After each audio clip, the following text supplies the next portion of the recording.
सोऽहं विश्रममिच्छामि पुत्रं कृत्वा प्रजाहिते सन्निकृष्णानि मान् सर्वान् अनुमान्य द्विजर्षभान् अनुजातो हि मां सर्वैः गुणैः ज्येष्ठो ममात्मजः पुरन्दरसमो वीर्ये रामः परपुरञ्जयः तं चन्द्रमिव पुष्येण युक्तं धर्मभृतां वरं यौवराज्ये नियोक्तास्मि प्रीतः पुरुषपुङ्गवम् अनुरूपः स वैनाथो लक्ष्मीवान् लक्ष्मणाग्रजः त्रैलोक्यमपि नाथेन येन स्यान्नाथवत्तरम् अनेन श्रेयसा सद्यः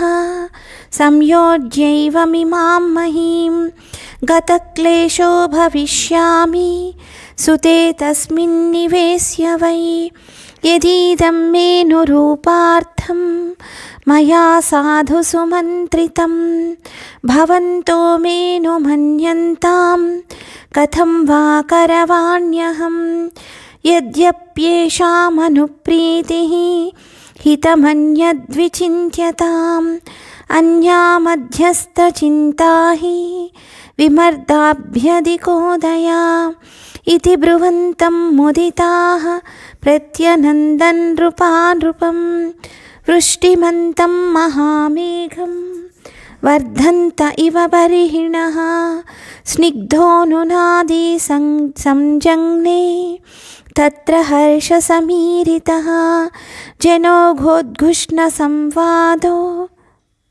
सन्नादो विमानं कम्पयन्निव तस्य धर्मार्थविदुषो भावमाज्ञाय सर्वसः ब्राह्मणा जनमुख्याश्च पौरजानपदैः सह समेत्य मन्त्रयित्वा तु समतां गतबुद्धयः ऊचुश्च मनसा ज्ञात्वा वृद्धं दशरथं नृपम् अनेकवर्षसाहस्रो वृद्धस्वमसि पार्थिवा स रामं युवराजानम् अभिषिञ्चस्व पार्थिवम् इच्छामो हि महाबाहुं रघुवीरं महाबलं गजेन महता यान्तं रामं छत्रावृताननम् इति तद्वचनं श्रुत्वा राजा तेषां मनः प्रियम् अजानन्निव जिज्ञासुः इदं वचनमब्रवीत् श्रुत्यैव वचनं यन्मे राघवं पतिमिच्छथा राजान संशयो यं मे किमिदं ब्रूत तत्त्वतः कथं नु मयि धर्मेण पृथिवीम् अनुशासति भवन्तो द्रष्टुमिच्छन्ति युवराजं ममात्मजम्। దశరథ మహారాజు తన పౌర ప్రముఖులను అలాగే సామంతరాజులను అందరినీ సుఖాసీనులను చేసి వారికి ఆనందం కలిగిన తర్వాత హితకరమైన మేఘ గంభీర గర్జనతోటి నేను అలసిపోయాను, ఇక మీదట రాజ్యభారాన్ని నేను మోయలేను, ఇలా అలసిపోయిన నేను అంతరంగికులైన బ్రాహ్మణోత్తములందరి అనుమతితో పెద్దల అనుమతితో ప్రజల శ్రేయస్సు కొరకు రాజ్యభారాన్ని నా పుత్రుడు అర్హత కలిగినవాడు అయిన శ్రీరామచంద్రుడికి అప్పగిద్దాము అని అనుకుంటున్నాను అని చెప్పి అంటున్నారు. నా పెద్ద కుమారుడైన రాముడు పరాక్రమాది గుణములు మీకు బాగా తెలిసినవే. నా అంతటి వాడు శత్రు నగరాలను ధ్వంసమునర్చగలిగిన వాడు, శౌర్యంలో ఇంద్రతుల్యుడు. ఇక పుష్యమి నక్షత్రయుక్త చంద్రుడిలాగా దివ్యమైన తేజస్సు కలిగిన వాడు, ధార్మికులలో తానే శ్రేష్ఠుడైనవాడు, నరోత్తముడు అయిన శ్రీరాముడిని రేపు పుష్యమి నక్షత్రయుక్త సుముహూర్తంలో యువరాజ పట్టాభిషేకం చేయాలి అని అనుకుంటున్నాను. తర్వాత సర్వశుభలక్షణ సంపన్నుడు లక్ష్మణాగ్రజుడు అయిన రాముడు ఈ కోసల రాజ్యానికి తగిన ప్రభువు. రాముడు రాజైతే ముల్లోకాలు సురక్షితమవుతాయి. నేను చిరకాలం నుండి వహిస్తూ వచ్చిన ఈ రాజ్యభారాన్ని ఇక నా జ్యేష్ఠ కుమారుడైన శ్రీరాముడిపై ఉంచుతాను. తత్ఫలితంగా భూమండలానికి శ్రేయస్సు చేకూరుతుంది. కాబట్టి నాకు విశ్రాంతి లభిస్తుంది అని చెప్పి అంటున్నారు. ఇక రామ పట్టాభిషేక కార్యం నిర్వహించడం వల్ల రాజ్యభారంతో అలసి సొలసి ఉన్న నాకు కూడా సముచితమైన ప్రయోజనం లభిస్తుంది అని బాగా ఆలోచించి ఇలా మీతో ప్రస్తావించాను. మీకు నచ్చితే నాకు అనుమతి ఇవ్వండి, అలాగే నా కర్తవ్యం ఏమిటో చెప్పండి అని అన్నారు దశరథ మహారాజు. శ్రీరాముణ్ణి యువరాజుని చేయడం నాకు ప్రీతికరమైన విషయమే, కానీ ప్రజలకు హితకరమైంది ఇంకేమన్నా ఉంటే మీరు ఆలోచించి చెప్పండి. ఎందుకంటే పక్షపాతం అనేది లేకుండా అందరూ బాగా నిర్ణయించిన విషయమే మిక్కిలి ప్రయోజనకరం. ఇది రాముణ్ణి రాజ్యాభిషిక్తుడిగా చెయ్యాలి అనేది నా కలో నా కోరికో మాత్రమే అవ్వకూడదు. లోకానికి రాజ్యానికి కూడా హితం చేసేది అయి ఉండాలి అని చెప్పి ఇలా పలుకుతున్న రాజును చూసి సభలో అంతా కూడా సామంతరాజులంతా సంతోషించి వర్షం పడుతున్న మేఘాన్ని చూసి క్రేంకారం చేసే నెమళ్ళలాగా ఆనందపడిపోయారు. దశరథుణ్ణి అభినందించారు. వారందరి ఆనంద హర్షాతిరేకాలతో అభినందన ధ్వనులతో ఆ రాజగోపురం కూడా కంపిస్తుందా అన్నట్టుగా సభ అంతా మార్మ్రోగింది. సభలో ఉన్న వశిష్ఠుడు మొదలైన బ్రాహ్మణవర్యులు, సామంతరాజులు, పురప్రముఖులు, జానపదులు అంతా కూడా కలిసి రాజుగారి ప్రతిపాదనలో యుక్తాయుక్తాలు ఏమిటి అనేది ఎలాంటి పక్షపాతం లేకుండా చర్చించుకున్నారు. ఇంకా ధర్మ అర్థాలు బాగా తెలిసిన దశరథుడి మాటల్లోని ఆంతర్యాలు బాగా గ్రహించారు. అంటే నేను చక్రవర్తిని, నా పెద్ద కుమారుడు రాముడు, కాబట్టి రాముడికి రాజ్యార్హత ఉంది అని కాకుండా రాముడు రాజ్యాన్ని స్వీకరించడానికి, రాజ్యభారం వహించడానికి తగినవాడు, మహాత్ముడు కాబట్టి అతనికి రాజ్యాధికారం ఇద్దామనుకుంటున్నాను. ఇది కేవలం నా ఇదే కాదు, దాంతోపాటు లోకహితము రాజ్యహితము తప్పనిసరిగా నేను చూస్తాను అని చెప్పారు. కాబట్టి రాజుగారి ప్రతిపాదన దేశ కాలాలకు తగింది అని అంతా కూడా ఏకకంఠంతో అంగీకరించారు. ఇంకా మరలా తమలో ఆలోచించుకొని రాజుగారికి ఎలా చెప్పాలి అని ఆలోచించి, స్వామి మహారాజా, 1000 కొలది సంవత్సరాల వయసు కలిగిన వృద్ధుడవు నువ్వు, కాబట్టి రాజ్యం పాలించడానికి వెంటనే అన్ని విధాల అర్హత ఉన్న రాముణ్ణి యువరాజుగా పట్టాభిషిక్తుణ్ణి చెయ్యి. నువ్వు ఆజానుబాహు మహాబల సంపన్నుడు రఘువంశ శ్రేష్ఠుడు నీ రామచంద్రుడు యువరాజ పట్టాభిషిక్తుడై శత్రుంజయమనే గజాన్ని అధిరోహించి శ్వేత ఛత్రఛాయలో పురవీధుల్లో ఊరేగిస్తూ ఉంటే రామచంద్రుణ్ణి చూడ్డానికి ఎన్ని కళ్ళు కావాలి అని ఆలోచిస్తున్నాం ఇప్పటికే మేము అని దశరథుడికి ఆశ్వాసన కలిగించారు వారు. అయితే దశరథ మహారాజు వారి మాటలు విని సంతోషం పొంగి పొర్లుతూ ఉన్నప్పటికీ కూడా మరలా విడివిడిగా ఒకసారి వారి నుంచి విషయాన్ని తెలుసుకోవాలి అనుకొని, రాజులారా, నేను చెప్పిన మాటలను విని వెంటనే మారుపలకక శ్రీరాముని యువరాజుగా అడుగుతున్నారు. బాగుంది, నేను అడిగింది మీరు ఒప్పుకున్నందుకు సంతోషమే, కానీ ముందు నాకు సందేహాలు తీర్చండి.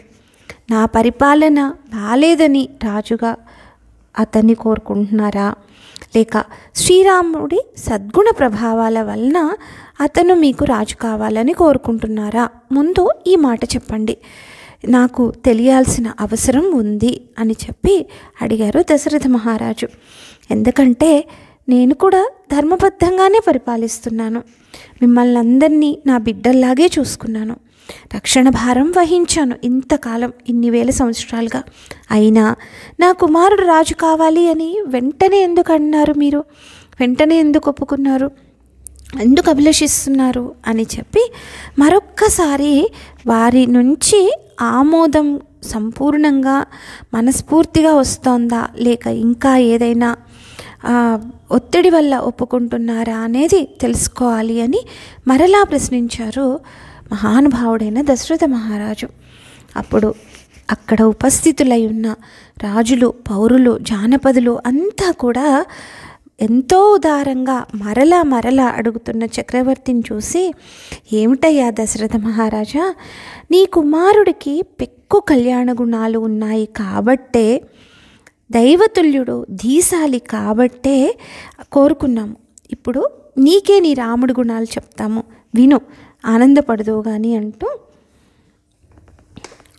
తేతమూచుర్మహాత్మానం పౌరజానపదైః సహ బహవో నృపకల్యాణ గుణాః పుత్రస్య సంతి తే గుణాన్ గుణవతో దేవకల్పస్య ధీమతః ప్రియానానందదాన్ కృత్స్నాన్ ప్రవక్ష్యామ్యోదతాన్ శృణు.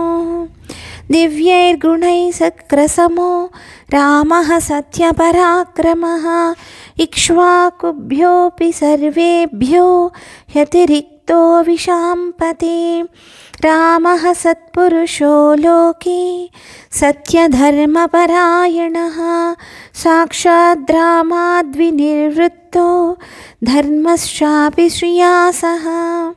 ప్రజాసుఖత్వే చంద్రస్య వసుధాయాః క్షమాగుణైః బుద్ధ్వా బృహస్పతేస్తుల్యో వీర్యే సాక్షాత్ సచీపతేః. మహారాజా నరేంద్ర, శ్రీరాముడి పరాక్రమం ఇంత అంతా అని మేము చెప్పగలమా? అమోఘమైనది. ఇంకా ఈ మహానుభావుడి దివ్య లక్షణాలను పోల్చాలి అంటే ఇంద్రునితో సమానమైనవాడు. ఇక్ష్వాకు వంశీయులు అసలే ఎంతో శక్తి సామర్థ్యాలు కలిగిన వాళ్ళు. వాళ్ళందరిలోకి కూడా మరింత ఎక్కువ శక్తి సామర్థ్యాలు కలిగిన వాడు నీ కుమారుడైన శ్రీరామచంద్రుడు. అంతేకాదు, కేవలం శక్తి సామర్థ్యాలు కలిగిన వాడు మాత్రమే కాదు, ప్రజలందరినీ ఒక తాటిపైన నడపగలిగిన వాడు, శత్రువులను కూడా మన్నించేవాడు, సత్యము ధర్మము తన సదా ఆచరించేవాడు, ధర్మాన్ని దాని ఫలమైన సంపదను కూడా ఒకేసారి నడపగలిగిన వాడు, ఒక త్రాటిపైన నడిపేవాడు. శ్రీరాముడు చంద్రుడిలాగే ఆహ్లాదకరమైన వాడు, క్షమాగుణంలో భూదేవితో సమానమైనవాడు. ఇంకా బుద్ధిలో అయితే బృహస్పతే ఆయనకు తగిన పోలిక. పరాక్రమ విషయం అంటావా, సాక్షాత్తు ఇంద్రుడే, దేవతల రాజైన ఇంద్రుడే. ఇంకా ధర్మజ్ఞః సత్యసంధశ్చ శీలవాననసూయకః క్షాంతః స్వాంతయితా శ్లక్ష్ణః కృతజ్ఞో విజితేంద్రియః మృదుశ్చ స్థిరచిత్తశ్చ సదా భవ్యో నసూయకః ప్రియవాదీ చ భూతానాం సత్యవాదీ చ రాఘవః బహుశ్రుతానాం వృద్ధానాం బ్రహ్మణానాం ఉపాసితా తేనాస్యేహాతులా కీర్తిః యజస్తేజశ్చ వర్ధతే దేవాసురమనుష్యాణాం సర్వాస్త్రేషు విశారదః సమ్యగ్ విద్యావ్రతస్నాతో యథావత్ సాంగవేదవిత్ గాంధర్వే చ భువి శ్రేష్ఠో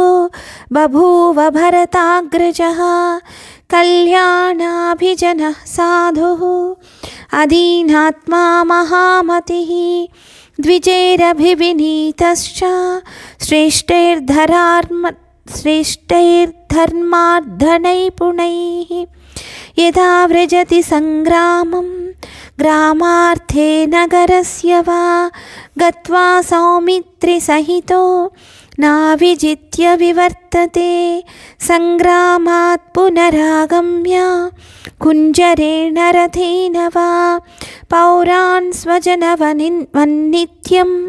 कुशलं परिपृच्छति पुत्रैष्वग्निषु दारेषु प्रेष्य शिष्यगणेषु च निखिलेनानुपूर्वाश्च पिता पुत्रानि वौरसान्.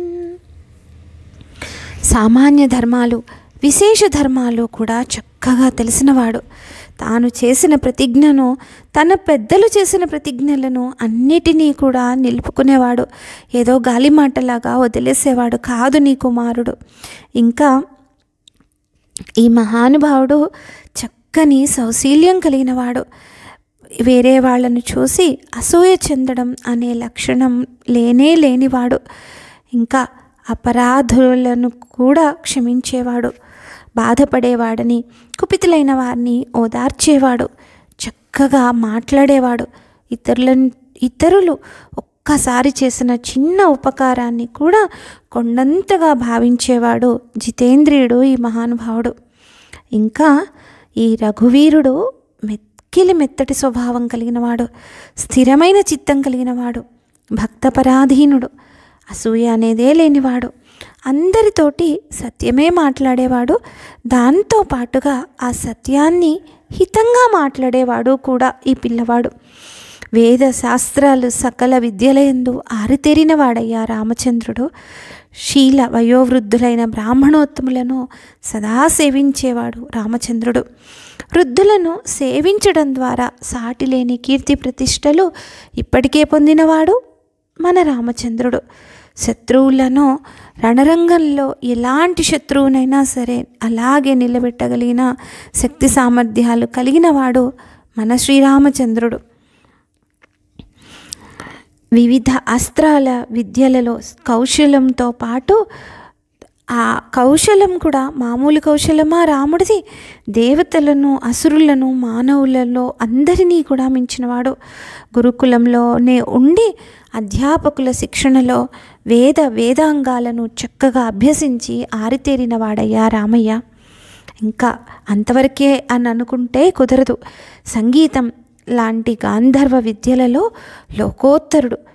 ఇంకా తానే స్వయంగా పవిత్రుడైనందువల్ల తల్లిదండ్రుల వంశాలను ఉద్ధరించగలిగిన వాడు రామచంద్రుడు. ఎలాంటి క్లిష్ట పరిస్థితి ఎదురైనా సరే గట్టిగా నిలబడగలిగిన మనస్తత్వం కలిగిన వాడు రామచంద్రుడు. అత్యంత ప్రజ్ఞాశాలి రామచంద్రుడు. ధర్మార్థాలను గురించి వివరించడంలో సమర్థుడయ్యి ఉత్తమ వంశ సంజాతులైన గొప్ప విద్యాశీలము కలిగిన బ్రాహ్మణోత్తముల దగ్గర చక్కటి శిక్షణ పొందినవాడు రామచంద్రుడు. గ్రామాలను కానీ నగరాలను కానీ రక్షించడానికి లక్ష్మణుడితో కూడి యుద్ధానికి వెళ్ళినప్పుడు రఘువీరుడు విజయంతో వస్తాడు అనేది తెలిసిందే. కానీ అంతటితోటి ఆగడయ్యా నీ కుమారుడు. సమరభూమి నుండి రథంపైనో మదపుటేనుగుపైనో మరలి వచ్చిన తర్వాత నిత్యము ఆత్మీయంగా పౌరులను పలకరించి మీరంతా బాగున్నారా అంటూ వారి క్షేమ సమాచారాలను తెలుసుకుంటాడు నీ కుమారుడు. అంతేనా, వారి లోక మర్యాదను అనుసరించి వారి భార్యాపుత్రుల గురించి, సేవకుల గురించి, శిష్యుల గురించి తండ్రి ఎలా అయితే ప్రేమగా అందరి యోగక్షేమాలు, తన బిడ్డల యోగక్షేమాలు కనుక్కుంటూ ఉంటాడో అలా కనుక్కుంటూ ఉంటాడయ్యా దశరథ నీ కుమారుడు.